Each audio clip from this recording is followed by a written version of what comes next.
So, ito na si chicken. Gutom na. Chicken, tsaka si pork chop. Si pork chop. Hi, pork chop. So, ito, dito natin sila ilalagay. Nilalagyan natin sila ng kusot na chipsy. Kasi gutom na sila. Paghandaan na natin sila ng pagkain. Kasi 3 o'clock, kailangan makakain na sila. Ito na si chicken, tsaka si pork chop. Ito yung lalagyan nila. Dito muna silang dalawa. Diba? Oh. Ayan o. Nanghihingi na siya ng pagkain niya.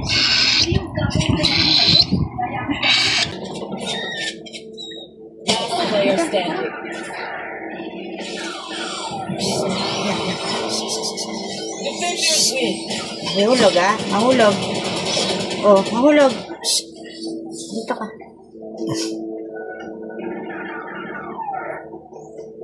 So, kakain na si pork chop, tsaka si chicken.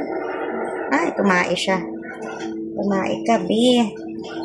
Diyan ka, diyan ka. Psst, diyan ka muna. Ano yung kain niya?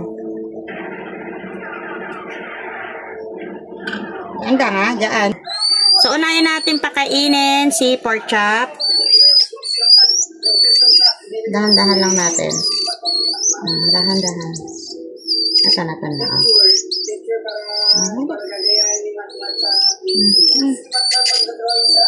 Ito nga. Oo. Tikman mo muna. Ito. Chicken. Pork chop. Pork chop.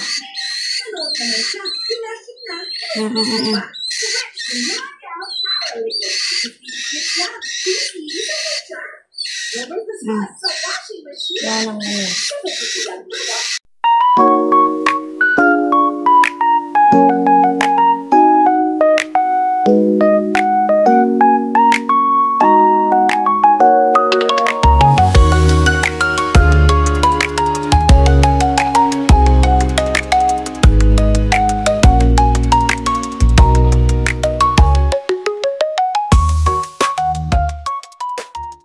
So, napakain na natin si pork chop at si chicken. Bali, si chicken, busog na. Si pork chop, kasi hindi pa sanay mag-syringe. So, sasanayan natin siya. Tsaka, medyo puno pa naman yung butchi niya. Ito sila. Yan. Si chicken tulog. Ito si pork chop, gising na kang ano mo. Ayaw mag-ano. Pork chop. So, yan. Ito na yung mga bago kong alaga. Nawala na kasi adobo. So, sana mapalaki ko sila na maayos. Ito si pork chop tsaka si chicken. Pursa ko.